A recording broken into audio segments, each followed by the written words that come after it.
Hello, I'm Michael Liebreich, and this is Cleaning Up. My guest today has been called the Queen of Green, an eco-terrorist, and someone who rides unicorns.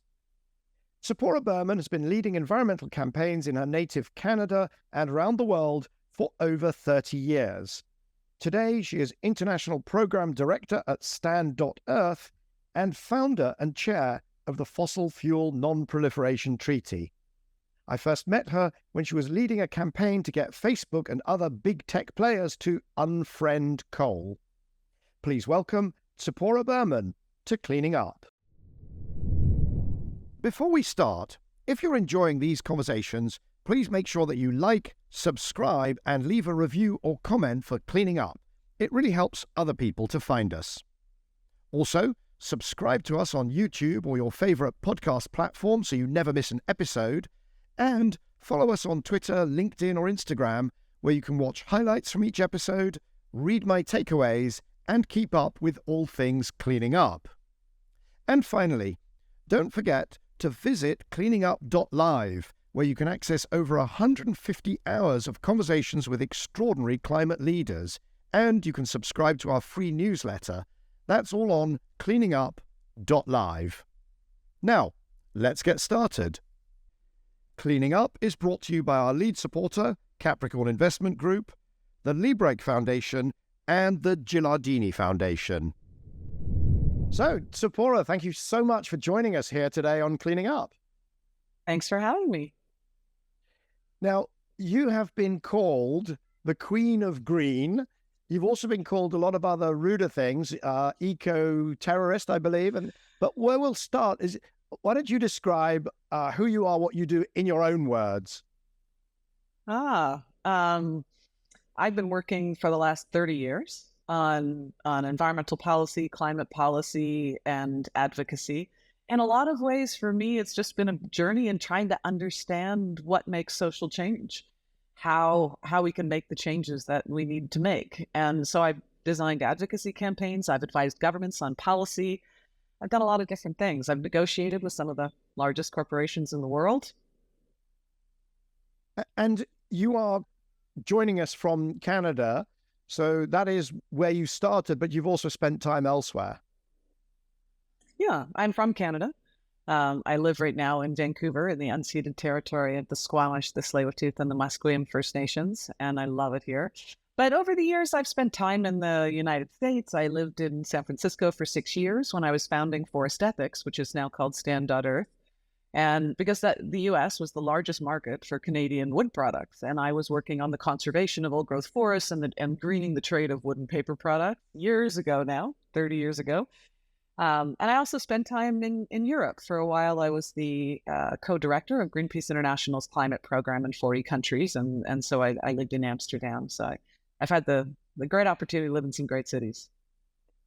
Now, I actually went back into my archive to try and find out when we first met. And it was when you had just gone off to be the co-director of global climate change and energy at Greenpeace. And we were introduced by, I think, a good mutual friend, Wal van Leerop. Oh, that's right. And, I just saw Wal the other day, actually, still working on clean energy and venture capital. That's right. So he's CEO and president of Chrysalix, which is really one of the first dedicated venture capital companies focusing on clean energy technologies. And he is an ex-McKinseyite, as am I, to my, I don't know, shame or pride or whatever. And so we came across each other fairly early on in my journey in clean energy. And then he introduced me just as you were headed to Amsterdam. I'd forgotten that. Yeah, you're right. It was Wal. And what we did is we invited you at that point. I had just sold what was then New Energy Finance to Bloomberg to create Bloomberg New Energy Finance.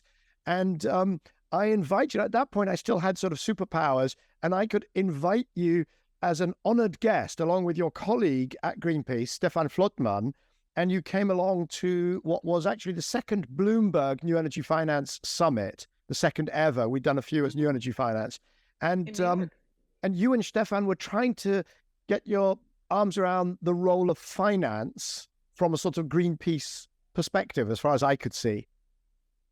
Yeah, that's right. I mean, I think those were some of the really early days in finance campaigning, which of course has taken off incredibly over the last decade. We were also really trying to understand where we were at in terms of renewables and the technology we have, and looking at what is the role of advocacy at on especially at an international scale in trying to help spur the markets for renewables, and decrease incentives for greater fossil fuel expansion. And it was we learned a lot at that conference. But what was most of your work at Greenpeace at that point? Most of it was not finance, correct? Well, in some ways, a lot of it comes down to financial strategies. When I was working to design a campaign to stop oil drilling, for example, Cairn Energy was one of the first oil companies as the sea ice was receding. And because of climate change, they found new fields and they wanted to do, deep drilling just off Greenland. And I helped to design an advocacy campaign to stop that drilling, and we were successful. And in some ways, it was a finance strategy, because what we knew is that for these unconventional oils, their margins are small. And we were successful in delaying the critical pieces of infrastructure that they needed in order to drill. And they have a very short sea ice window in which they can find oil. So if you cost them money and cost them time, they didn't find oil. And in part, it was because Greenpeace all over the world stopped and delayed their infrastructure as it made its way up to Greenland. And then, of course, we occupied the drill platform with our executive director at the time, Kumi Nadu, on the drill platform. In some ways, it woke the world up to the need to stop expansion in order to meet climate goals. And it was also one of the first times that we were successful in raising risk and costs so significantly that project was canceled. So there's one of the themes that we're going to explore in this conversation is going to be, what are the kind of leverage points? Because there is a finance community, there's a corporate community, there's a policy community, there's civic society. There are all these different groups. And you said that you'd spent 30 years trying to work out how social change, I forget the exact words you use, but it's all about how to use activism to foment or to pursue social change. And you've tried most of those different leverage points, haven't you? Yes, I've tried a lot of them. I started out actually on as an academic, doing my master's thesis and thinking about going to law school, and ended up getting embroiled in the logging debates in Canada in the early 90s, the clear-cut logging of old-growth rainforest, and in that campaign, that was the first time I did civil disobedience and organized protests and blockades, and that was nerve-wracking as an academic and trying to figure out what this was all about. And then eventually, went from kind of the blockades to boycott and market strategies, as we called them. But in the end, what it's about is building power that's commensurate with the scale of the incumbents, of the companies who want to do the extraction, whether it's old growth logging or whether it's oil and gas. You have these vested interests who, they benefit from maintaining the status quo. And even if, like today, we have the science to show that 86% of the emissions trapped in our atmosphere are coming from three products, oil, gas, and coal, and we need absolute emission and production decline, we're still expanding production, emissions are still going up. So why is that? And what tools can we use? And part of it is about power. It's about the influence of the oil industry, just like it was about the influence of the logging industry back then. So I've done blockades and boycotts, and then entered into the boardrooms and negotiated with CEOs. I've advised governments to design climate policy. And I think, it's interesting to reflect on that whole 30 years, because I think a lot of it really has been about trying to take distributed power and knowledge and meet the concentrated power of the incumbents. And I think And I think that's what I'm doing today with the Fossil Fuel Non-Proliferation Treaty. And we'll get back to that, and we'll talk about your work on the kind of the supply side with the oil and gas companies. But I'm just intrigued by, sort of making sure that it's clear that the breadth of what you've done has not just been about, occupation or just about sort of rallying the masses, if you like. One of the other emails that I found as I was trying to work out how many times we'd interacted and what we talked about, you approached me in it was somewhere around, I think, 2015, maybe a bit early. I'm not sure. I didn't write down the time. And you had this idea: could you get a lot of companies to agree to buy 100% renewable energy?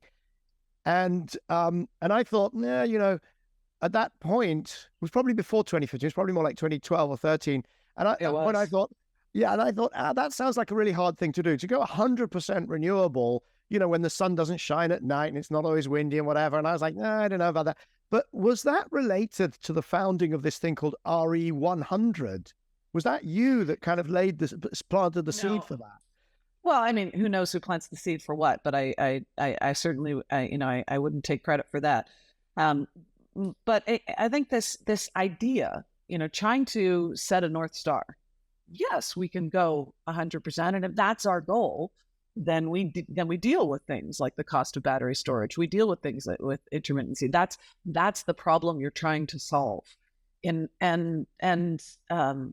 part of what we need to do is, especially today, given the climate crisis, is increase ambition and set those, far-reaching targets. And,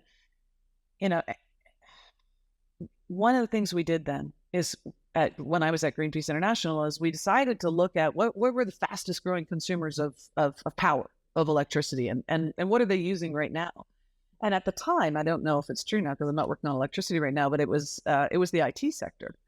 And so then we looked at some of the big brands, Facebook, Apple, Google, and what were they doing on renewable energy, which at the time was almost nothing.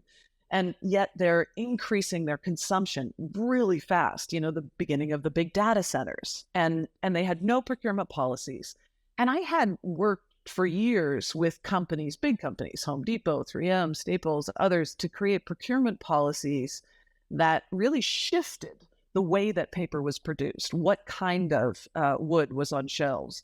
And so we decided to meet with these companies and eventually campaign against these companies to get them to create procurement policies so that when they site their data centers, new coal plants are not being built. Instead, they're saying to each jurisdiction, and every jurisdiction was competing for these data centers, we want renewable energy. And it worked. We actually ran a really fun campaign against Facebook on Facebook. And remember, this is back in 2012. And we won the Guinness Book of World Records for the most Facebook comments on a Facebook page, which was on Facebook's page in 24 hours. And we organized people around the world. And the campaign tone is important. We knew that at the time people weren't going to leave Facebook. You can't boycott Facebook at the time. And the people inside Facebook, they are people. They believe in climate change. They're quite progressive. But meanwhile, new coal plants were being built for them. And so we ran a campaign. We love Facebook, wish it were green, and all the the posters and the placards and everything around the world were like a heart for Facebook, and then a thumbs down for a coal plant, a thumbs up for a wind farm. And I guess the rest is history. Facebook did become the first company to create a procurement policy. They started not only, siting their data centers where they could get renewable feeds, but also starting to build renewable energy. And this started to create a race in the sector, Google, Apple, etc. So we did help the demand on renewables in that campaign. And that unfriend Facebook, and then what proceeded from it, led to those companies now being among the very largest purchasers of renewable energy in the world. And also That's some of the right. kind of, so they're now pretty much, I think, all engaged in trying to not just buy enough renewable energy across a whole year, which would be a lot of renewables and then a bunch of coal, and then so much renewables you sell some back to the grid and some more gas. So they're now trying to actually shape what they call their renewable supply to meet the actual demand, which of course is what you really need to do, because otherwise you're still dependent on fossil for backup and so on. An interesting stat, though, just going back to that, I have found you talked to me about this kind of, I'm going to call it pre-RE 100, the 100% renewables. That was actually 2011. So that campaign 2012 and onwards. But at that time, people were talking about the data center demand going on to become the most substantial source of electrical demand in the world by 2020 or whatever, which was at that point 9 years in the future. Do you know what happened since then? Is that demand for electricity from data centers has been absolutely flat. Absolutely flat. And the reason is that all of the data center operators sort of woke up to this problem and also made all their servers much, much more efficient. And so they're doing a vast amount more data processing, data handling, communications, but they're actually not increased their energy demand. I've been working with a huge data center that's being built outside Lisbon, 500 megawatts, but all clean electricity. You'd be happy to hear. And absolutely colossal. I call it a green giant. But the overall demand has not increased from data centers because of efficiency. Well, that's fantastic. I mean, I think the industry still has a way to go. And at Stand.earth, which is one of the organizations that I co-founded and still work with, we're doing sector by sector supply chain campaigns, we call them, where we're creating kind of decarbonization pathways, those far-reaching North Stars, and then ranking all the companies for what they're doing, but including in that their leadership. And I think that's critical, because you started talking about how there's technology, there's policy, there's finance, and all of these things interact. And what we forget sometimes when we just stare at the numbers is that leadership matters, because we're social creatures, and people follow leadership. And so you have this interplay. Good policy will change the finance, it will change technology, and technology can lead to new policy. But leadership, when you look throughout history, I spent the last couple of years looking at nuclear non-proliferation, chemical weapons ban, landmines, the Montreal Protocol, CFCs. And what I find really interesting is that there is this role of leadership in sparking new ideas, but also in shifting the social norm of what is acceptable on an issue. So I don't know if you know, but the subtitle of Cleaning Up is Leadership in an Age of Climate Change. I didn't. That was not a setup. No. We don't emphasize it enough, but when I was thinking about what to do with these conversations, I just know all these extraordinary people, and they've all shown leadership in one way or another. They've all done something, whether they're coming out of advocacy or coming out of finance or coming out of entrepreneurship or coming out of the government. They've all decided that this is an issue that they're going to work on, and in some cases at considerable personal risk. Yeah, and I mean, honestly, that in the work that I've been doing for the last decade on oil and gas, those who are at the forefront of both the impacts of the fossil fuel industry, but also challenging the continued expansion of the fossil fuel industry in the climate era, that's where I've seen incredible leadership, and talk about the risk. I mean, I'm talking about, indigenous leaders, and from the Amazon to northern Canada, especially in, British Columbia, where we're seeing a lot of new fracking, or Alberta in the oil sands, but also frontline communities in the U.S. We see where these are people who see the impacts absolutely every day. They're living in communities that are benefiting from the industry, and they are standing up and pushing the boundaries about the need for the shift, often with conflicts in their own families, and often at great personal risk. And that's and that, I find that leadership really inspiring. And as I kind of work in now international diplomacy, and meeting with CEOs, meeting with prime ministers, I carry that with me, like that that we need to recognize and find a way to listen to that leadership and what's happening on the ground in the front lines and bring it into the halls of power. Not to mention in Latin America, I mean, there's scores of activists that have been essentially targeted assassinations because they have stood in the way of this sort of development. Yeah, that's right. I had a little tiny taste of that in my work in Alberta. So certainly, I mean, I'm privileged. I come from a wealthy country. I'm white, but when I started speaking out against the expansion of the oil industry in Alberta, I was attacked, vilified by all sides, and huge campaigns, and then the death threat started, and I'm relatively safe. I'm not saying I face what people are facing in countries in Africa or Latin America, certainly not, but it was scary, and there was a moment there where it gave me pause, or I like to think I'm fairly courageous, but I'm not stupid.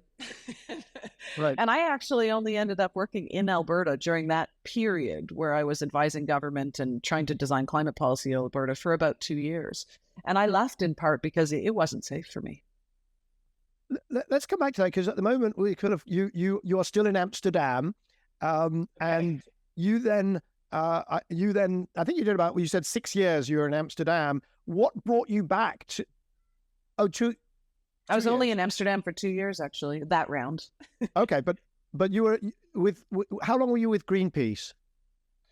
I've been with Greenpeace several times, but in that instance, I was only there for 2 years in the role of co-director of the international program, in large part because, there I was helping to design campaigns in Greenland and China and, the international IT campaigns, etc. And I just couldn't stop thinking about Canada, because I don't know if you remember, but it was around there, 2011, 2012, when Prime Minister Harper did that big speech in the UK, calling for Canada to be an energy superpower. He was going to triple the size of the oil sands. And, I, having been to, UNFCCC, the COPs and Copenhagen, and sat with the scientists and read the IPCC reports, it was so horrifying to me, that, even he, during Copenhagen, who, stood on the stage and said, climate change is the moral challenge of our age. There's nothing more important. And then he goes home and says he's going to triple the size of the oil sands. And I felt like I needed to go home. So I moved back to Canada, I think it was 2012, and I spent 6 years working on oil sands and pipelines. Okay, so I got, the various times that you've been at Greenpeace, I was trying to get that straight in my head, how many years, but you went back to Canada and became very closely associated with the pipeline, I don't know what to call them, the pipeline conflicts, trying to, and for those amongst the audience who are not familiar with the politics and the way it works, is Alberta is essentially landlocked in the middle of Canada and has got lots of oil and gas, and to export it, much more oil and gas than it could use locally, but to get it anyway useful, you need pipelines. And so that sort of sets up the conflict. Is that a fair description of kind of the background to these campaigns? Yeah, I mean, in part, yes. And that's why they were so successful and so controversial, because in order for the oil sands to expand, they needed a strategy of how to get the oil out. And they couldn't get the oil, there's some oil trains, but they needed new pipelines in order to expand. So initially they proposed the Keystone Pipeline. And then when that got bogged down, they proposed the Northern Gateway Pipeline, Energy East, Trans Mountain. And, at some point there was this spider web of proposals heading out from the heart of Canada, Alberta, down through the US and to the coast and both coasts, and attempts by the industry to expand. And so certainly those of us who work on climate change, that was one of our strategies was, well, look, we're, if this infrastructure is slowed down, if it's stopped, they can't expand that carbon bomb, that pool of carbon. We talked a lot about how the pipelines were the fuse to one of the largest carbon bombs on the planet. But then as I started working on the pipelines and meeting people in the communities who were opposing them, who were, doing lawsuits and hearings and regulatory hearings, and what I realized is it was actually a perfect storm representative of the impacts of the fossil fuel industry. I met indigenous leaders who were opposing pipelines because of treaty rights, of their right to be a part of decisions, because of their concern, especially over water. Some of these pipelines would pass through 3,000 streams, like the Trans Mountain, or have to be blasted through, whole mountains and whole communities. But then, in Nebraska, I met farmers who got involved in trying to stop the pipelines because of, again, rights issues, eminent domain. What do you mean you can just go across my cattle ranch?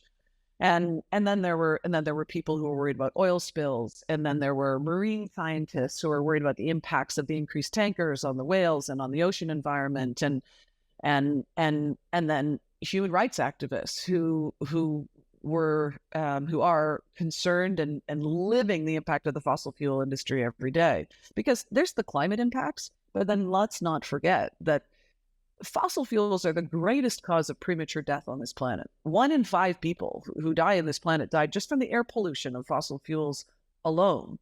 And then you also have the rare cancers that show up in refining communities or downstream in the Athabasca tar sands.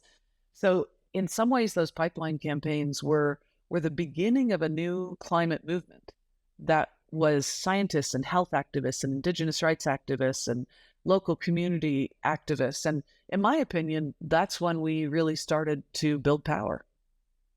So my first experience, my first awakening to some of these issues was when I was deputy managing director of a television news agency, Associated Press Television, at the time that Ken Saro-Wiwa was executed in Nigeria. And, Shell had, I don't know what the word is, presided over, or, there'd been this incredible pollution of the Ogoni Delta, and this local activist, Ken Saro-Wiwa, had been essentially declared a traitor and was then hanged. And I was running a news agency, and I knew energy from a kind of thermodynamics and physics perspective, but that was my awakening to some of the kind of long tentacles of the issues, which you've laid out. But there's also very local politics in Alberta. And I went over, I've also spoken at conferences in Alberta, and what a lot of Albertans will say is, look, there is demand for oil. We've got the oil. If we don't produce it, we're Canadian, we can do it ethically. We don't kill and shoot activists, and we don't break them. We can do it ethically. We can do it clean. And by the way, we're Alberta. We're paying the taxes for all of the rest of Canada. All these people who hang out in Quebec and Toronto and Vancouver and drink their lattes and tell us we're evil, they're very happy to take to be funded by our Canadian tax dollars. That's a good summary. And what I started realizing when I started working internationally is that you hear those same arguments in every country, whether you're in the Permian Basin in Texas, whether you're in Norway, whether you're in the UK, Argentina with the expansion of LNG and Vaca Muerta. Every country, every company wants to be the last barrel sold. They're not denying climate change anymore. They're saying yes, the world will use less oil, but it's going to be ours. And that is essentially one of the huge problems that we have. That's why we're on track to produce 110% more oil, gas, and coal that can ever be burned and meet our targets under the Paris Agreement. Stay below 1.5. In fact, we already have enough oil, gas, and coal on the surface of the planet or under construction if we burned it to take us past 2 degrees. So as a society, we're spending billions to dig up stuff that we actually know that we can't use, because if we burn it, it will burn us. And we're using our time, it's not just finance, it's our political capital, it's our leadership to focus energy on producing more of this stuff now. And that's because no one is regulating the production. We don't have yet negotiation on who gets to produce and how much. As you know, that's decided by the marketplace, it's decided by price, or it's decided by OPEC. And that experience in Alberta made me realize that I understood. Like, I think when I started this work, there were good guys and bad guys. and I knew what side I was on. And working in Alberta, I liked a lot of the people I was working with in industry and in local communities. They're good people, and they're stuck in bad systems. And they want fairness. They feel like, well, if other people do it, we should be able to do it too. And you can kind of understand those arguments, except when we add it up, it puts us on a trajectory for disaster. So I did an episode with Dr. Nawal Al-Hossani, whom I've known for many years. She's from Abu Dhabi and is now the special representative to IRENA, the International Renewable Energy Agency. And I talked to her about the fact that Abu Dhabi is going to be has the COP presidency, and in fact, the president of the national oil company, Sultan Al Jaber, is going to be the president of the COP. And so we talked about this, and she said, "Look, the day we pump our last barrel of oil will be a day of celebration." Mm-hmm. It's a fantastic perspective. The problem is that meanwhile, Abu Dhabi is also continuing, just like the Albertan oil companies would like to do, to invest. Well, exactly. And this, it gets to the core point. And it's interesting that you should mention the Ken Saro-Wiwa campaign, because I was introduced to his son and to that campaign through a colleague of mine, a brilliant man you may know, Steve Kretzmann, who founded Oil Change International. And that was, 20 years ago. And I had a conversation with him recently about this question of demand and supply. Climate policy and agreements have been built for years on this idea that we reduce demand, try and increase the price of carbon, renewables get cheaper, and that will constrain supply. And we know it's not working. It's certainly not working fast enough to keep us safe. And so why not? And again, if you look at all those other treaties and all those other intransigent issues, CFCs, nuclear non-proliferation, chemical weapons ban, we needed to constrain both supply and demand. And economists would say, if you have to cut with both sides of the scissors. And Steve said to me the other day, look at the histories of transitions. The last great energy shift, petroleum to replace whale oil, petroleum did replace whale oil in many uses, or even most, but the whaling industry created new markets for their products. And in fact, they expanded production. So between 1700 and 1800, there was I think he said 300,000, barrels of whale oil. In the next 100 years, 3 million. And so the discovery of petroleum actually spurred a dramatic increase in whaling. And so why is this important? I think it's important because previous energy transitions show us that we have not the transition hasn't historically resulted in reduced production from the incumbent source. And that, I think that's important because whale oil to petroleum, like wood to coal, is better understood as an energy addition. So this is exactly what the oil and gas industry is doing right now with hydrogen, with petrochemicals. And so what actually did constrain whaling and whale oil? Again, there was that huge leap when we discovered petroleum, in part because diesel ships can go faster and catch more whales and bigger whales. But what constrained it, what saved the whales, was changes in government policy made possible by international diplomacy and activism. And I think we have to look at that, because right now everybody wants to have their cake and eat it too.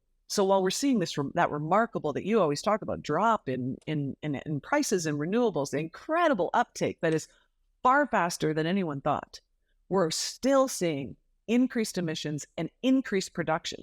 And if we increase production and fossil fuel infrastructure, what we produce today is what we're going to use tomorrow.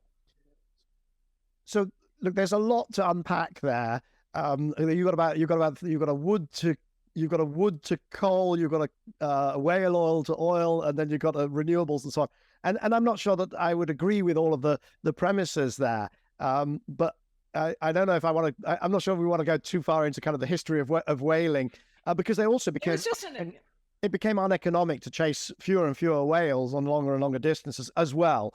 But I want to actually come back to, so you've laid out your thesis, which is we've got to work on the supply side. And 2016, I think it was, the telephone goes, and it's Rachel Notley, who's been elected Premier of Alberta, where all this is happening, and she asks you to co-chair what? The Oil Sands Advisory Working Group. So it was set up to help design policy, implementation of policy in Alberta for the climate plan, and to create consensus between industry, environmentalists, local community leaders, First Nations, and labor on how we were going to implement a carbon price in Alberta, and also an emissions cap. The beginning, it was the first climate policy ever, and it was a historic moment, right? That was Rachel Notley's government was the first change in government in Alberta in 44 years. But even before Rachel Notley was elected, I started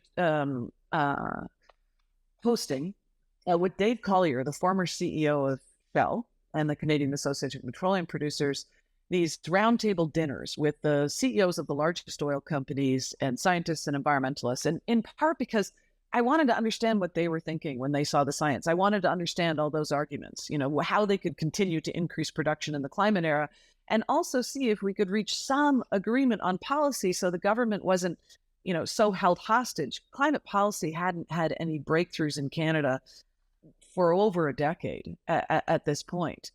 And so I co-chaired that panel with Dave Collier and Melody Lepine from the Mikisew Cree, and we spent 2 years having these conversations trying to reach agreement on the carbon tax and also the emissions cap in the oil sands. And the amazing thing is we were able to reach agreement on some really strong policy. And I think in part because those 5 large oil companies saw the writing on the wall. They knew they were going to have to move forward. They needed a better reputation for Canadian oil. They were hurting from the campaigns and Canadian oil is high carbon. But so we reached agreement. We got a climate plan. There was the on-stage moment, the oil companies with the environmentalists and the First Nations and Rachel Notley, first climate plan in the history of Alberta. And it wasn't, about 2 weeks later, the Canadian Association of Petroleum Producers launched a campaign against the carbon tax and against the emissions cap. So these same companies who had reached a deal and stood on the stage and got their massive press around the world about how forward-thinking Alberta is, and they've turned the corner and it's going to be the most ethical oil in the world. And then they started campaigning behind our backs against the carbon tax and funneling money into the opposition. Jason Kenney, who is a climate denier, and they were successful. So the next premier of Alberta was Jason Kenney, who at his first press conference stood beside a guy wearing a shirt that said "I love oil" and held up a picture of my face with a target on it, and announced that he was taking Alberta back. He was removing all the climate legislation. He was going to fight the carbon tax and fight people like this who are trying to destroy our province. And that was, that was for me the moment when I realized really just how naive I had been, because there were good people from the industry at that table, but they couldn't maintain support for the policies. And this is something we now know from the excellent work of Influence Map and others that is happening all over the world every day. This is a very powerful lobby that is weakening climate policy, both nationally and internationally. So, and then Jason Kenney dug up a whole load of things that you'd said. You had called the oil sands, you'd said that it was, you'd compared it to Mordor, the sort of the land of waste from Lord of the Rings, that you had to sort of row back from in order to take part in that exercise, correct? Yes. If you've ever been to the Alberta tar sands, you can understand why I said that. It is the single largest industrial project on Earth. For the last 2 decades, the industry has been mowing down forests and literally digging up the earth. A lot of people don't realize that the reason that oil is so high carbon is that it's mixed in with the sand. And so the devastation in Alberta, the tailings ponds alone now hold 1 trillion liters of toxic water. You can see them from space. This is a massive industrial exercise, and it's a horrifying landscape. But yes, he attacked me because he realized that I was his opponent's Achilles heel. Rachel Notley had appointed me. Which, the funny thing is, she appointed me at the request of the oil CEOs, but he never talks about that. But she had appointed me to this panel, and I was, in his mind's an eco-terrorist. And so now there was a fox in the henhouse. And so he ran a campaign, fireberman.ca, with billboards of my face all across Alberta. And that was when the death threats started. And Rachel Notley duly did fireberman.ca. Well, she didn't. I stepped down, actually. But she decided that in order to get elected, she was going to have to take a more moderate approach to the transition, the energy transition, and that she needed to separate herself from me. So she started attacking me as well. So there was one election where I was like the political football between the right and the left. Everybody hated me. And I was asked to do a keynote speech on the future of Canada, energy in Canada, and climate change at the Alberta Teachers Association. And it became so controversial that I was going to do this speech in Alberta that the premier called up the Alberta teachers and insisted that she have equal time. So it all culminated in this big face-off between the premier doing a speech and me doing a speech. And I'm quite proud of that speech. I spent a long time working on it. But I did that thing that progressives and the left kind of falls into, where we're really earnestly using the facts and trying to convince people. And I had, that was airtight, that speech. And I had a frame, we're better than this. We can do this together, Canada. And I don't remember her whole speech, but I remember her concluding line. And she said, unlike Tzeporah, here in Alberta, we ride horses, not unicorns. And that was the line that went across the country everywhere. And it was, hats off. It was impressive. But yeah, it was a fun couple of years. You clapped back though with, you don't buy more cigarettes to quit smoking, but that one didn't go around the world in quite the same way, did it? No, it didn't. But I think that's right. I mean, and it's not just Alberta, right? We're seeing that all over the place. We're seeing, Biden approving Willow. We, in the UK, the new projects and proposals constantly. It's Rosenf, it's Cambo, and our elected officials right now and the companies want us to believe that they can continue expanding production and still achieve net zero. And as you know, that report came out the other day saying, an analysis of the major oil companies' net zero plans show that they're that they're a joke. And that it's not that it isn't possible to do carbon storage. We both know it is, or direct air capture, etc. But it's not competitive at scale. And the amount that they are factoring in order to justify increasing production is absolutely absurd, and it's not happening. We need an absolute emissions and production decline. And then we also need all of these technologies to get us back to, 350 parts per million. And, where are we today? 421 parts per million. And we're seeing the impacts. My country right now is on fire from coast to coast to coast. Thousands, 50,000, thousands of people have been evacuated. Tens of thousands of square kilometers destroyed. In fact, millions this year alone. And we're seeing that all over the world. We can't have our cake and eat it too. But the good news is we don't need to, as you know. We have the technology to make the changes we need, but we just are faced with this incredibly powerful political lobby. And we need to shift that. And we need to stop pretending we can negotiate with these companies and start regulating them. Okay, so now we see that's the sort of the end of naive Tzeporah who tries to play nice and be earnest and progressive and so on.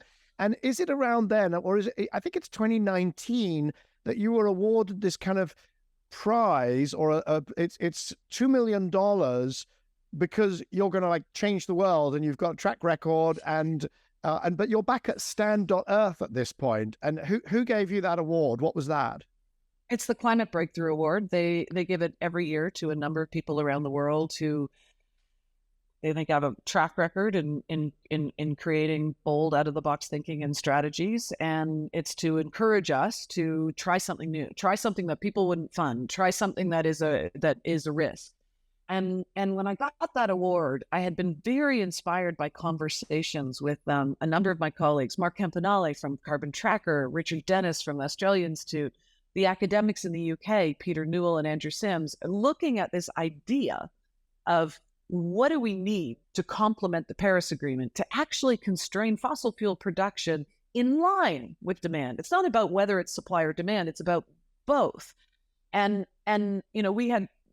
I and others had been doing research looking at the Paris Agreement, trying to understand what are the mechanisms that can help align production.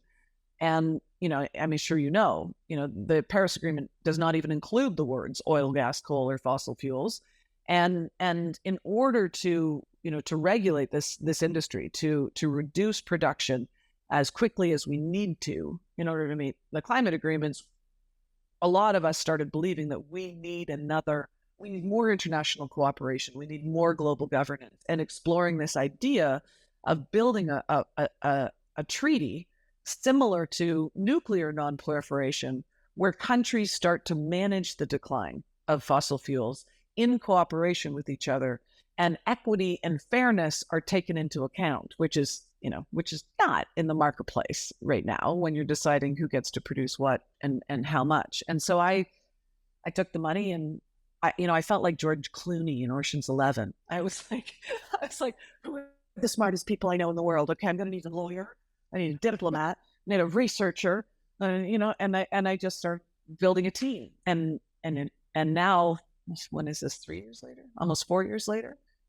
We have a global secretariat for the Fossil Fuel Non-Proliferation Treaty initiative, who is, helping to coordinate both diplomacy and research and communications around the world. We have a directed network campaign that's supported by 3,000 civil society NGOs around the world. It's active now in 40 or so countries. 80 cities have passed motions. And then again, this was following nuclear non-proliferation. I'm old enough to remember signs, nuclear-free cities, when you entered a city. And so we have 80 cities now. We have 101 Nobel laureates. 3,000 scientists have joined the initiative, and now we have the support from 6 countries. And those countries are starting to hold bilateral and multilateral conversations about what are the barriers to constraining fossil fuel production, and how do we do this? But if I was to make the case that maybe naive Tzeporah hasn't quite left the building, those are all players who frankly don't produce oil. I mean, your countries, I looked on the website, I think there's 7 now: Vanuatu, Tuvalu, Fiji, Solomon Islands, Tonga, Niue, and Niue, I'm not sure how it's pronounced, I'm afraid. I hope I haven't offended anybody, and Timor-Leste. And, it's not like you've got Saudi Arabia, That's true. The United Arab Emirates, Canada, Russia, Tajikistan, China. You haven't got anybody meaningful. You've got a whole bunch of progressives and countries that are on the suffering side of climate change, but not the production side. That's true. And again, look at the history. The nuclear non-proliferation and the TPNW as well, the other treaty on nuclear weapons. What you had first was a group of countries, first movers, who start to create the conversation. And even in the end, you didn't have the big nuclear powers signing up to the treaty. You still don't. But the fact is, the journey matters towards a treaty.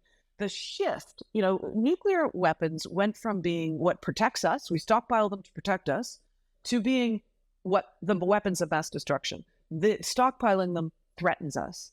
And that social norm has been sticky, and it has become an issue in foreign policy debate. So even though you didn't have Russia and the US signing, they're not stockpiling.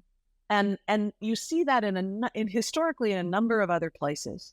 We started building support for the treaty in the South Pacific on purpose, because those are the countries that have been leading the conversation on climate internationally. We wouldn't have a 1.5 degree target without those countries. We wouldn't have now the ICJ, where the International Court of Justice recognizing climate change. We wouldn't even have the conversations on loss and damage. And the countries that are most vulnerable are the ones who have been leading some of the diplomacy and discussions on climate change. So this group of countries will grow. And I believe that we will get some producers into the group of countries. And the discussions that they're having now are changing the conversation. Maybe it will end up in other bilateral or multilateral agreements on, for example, debt. There are a number of countries right now, like Ecuador, drilling for oil in the heart of the Amazon just to feed their debt. There are a number of barriers to constraining the production and emission and use of fossil fuels that need to be identified and that need greater international cooperation to solve them. Because if not, every country's still going to keep trying to be the last barrel sold. And if that happens, then we're all in trouble. So yes, it's going to be hard to get a treaty, but there have been other treaties that from the point that you got your first countries proposing the negotiations in the UN, it was only 2 or 3 years till you started seeing text and started seeing a shift in behavior. That was true of chemical weapons. That was true of landmines. So, it's not easy. But I think at this moment in history, we need to be bold and we need some new ideas, because what we're collectively doing is not working.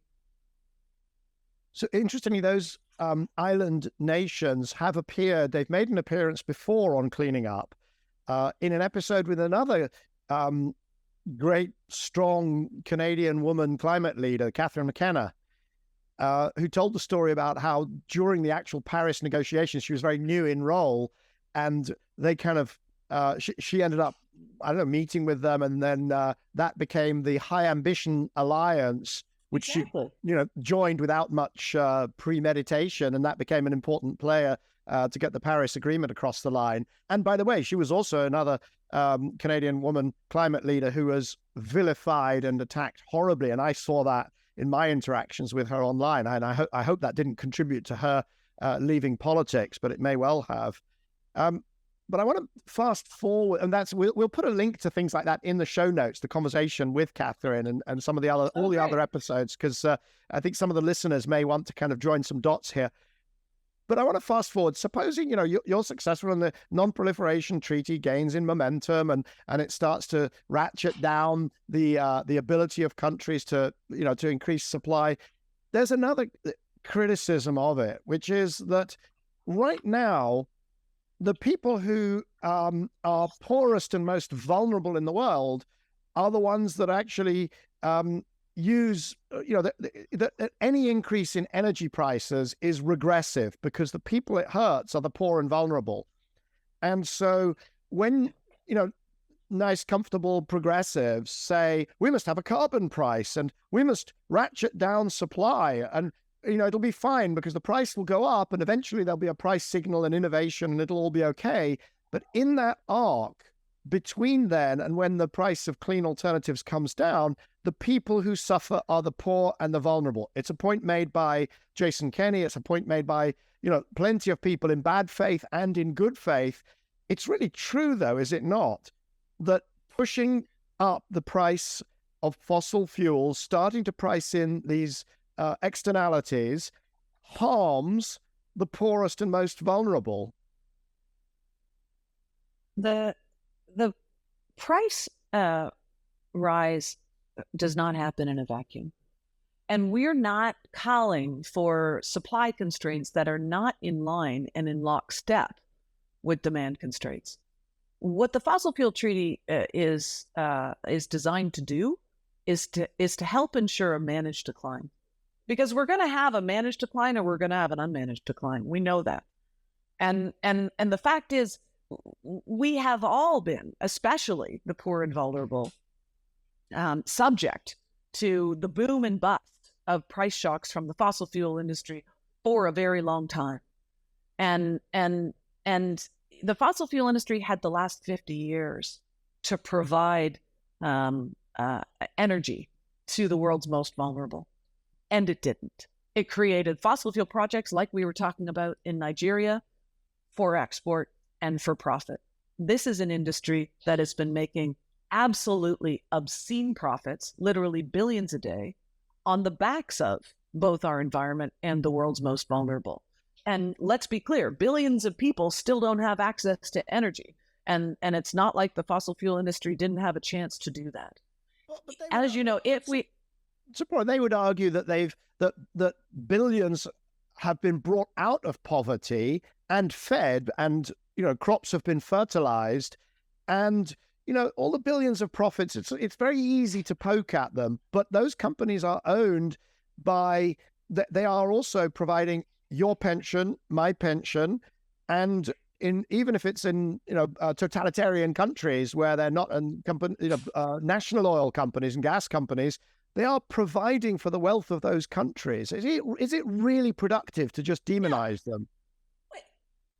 And more people are dying every day because of their products, which they knew would happen than anything else on Earth.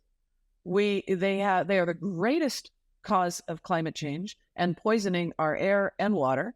And when they leave a region consistently around the world, they leave taxpayers with the cleanup bills, which is in the billions. So look, I agree with you. We have all benefited from the fossil fuel era. Absolutely. But now they are standing in the way of a transition being fast enough to keep the majority of the world safe. And that's the bottom line. And that's why, but people in vulnerable nations, vulnerable countries, are at the forefront of calling for an end to expansion of fossil fuels. The Don't Gas Africa campaign in Africa, the Don't Gas Asia campaign in Asia, the first groups around the world, health, women, faith groups, to join the Fossil Fuel Treaty, and the first countries coming from vulnerable nations. Because we do need equity and fairness, and they also recognize that it is the greatest threat to them. So you're right, we can't constrain supply without also building the infrastructure that we need. But politically, that is what's standing in our way, is that Canada just put 20 billion, another 10 billion the other day into an oil sands pipeline, bought it because the industry and investors pulled out because they could see the writing on the wall with EVs in demand. So the national government, the Trudeau government, bought the pipeline and sunk $30 billion into it. What could that $30 billion have built in terms of electricity infrastructure, energy efficiency programs, heat pumps, etc.? And so we need to make that shift. We need to do both at the same time. I must say that purchase of the Trans Mountain Pipeline by the Trudeau government was in my mind truly mystifying. I would love to have somebody on Cleaning Up who could try to explain it. But I think you made a point about, and I'm pushing and provoking, but the point you made about the lockstep between demand reduction and supply reduction, I completely agree. And I think that's because if you push down demand too fast, supply will find a way. But equally, if you push down supply too fast, you are harming the poor and the vulnerable. But what I would then ask is, why is that your job? Because, the IEA, when I started New Energy Finance, the IEA was quite clearly an oil buyers club to counter, its heritage is countering the influence of OPEC.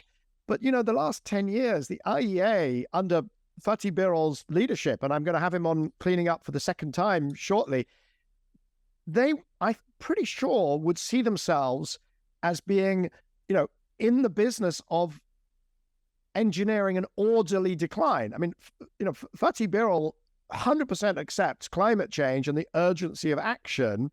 So he's not trying to maintain the volume of fossil fuels being consumed at all.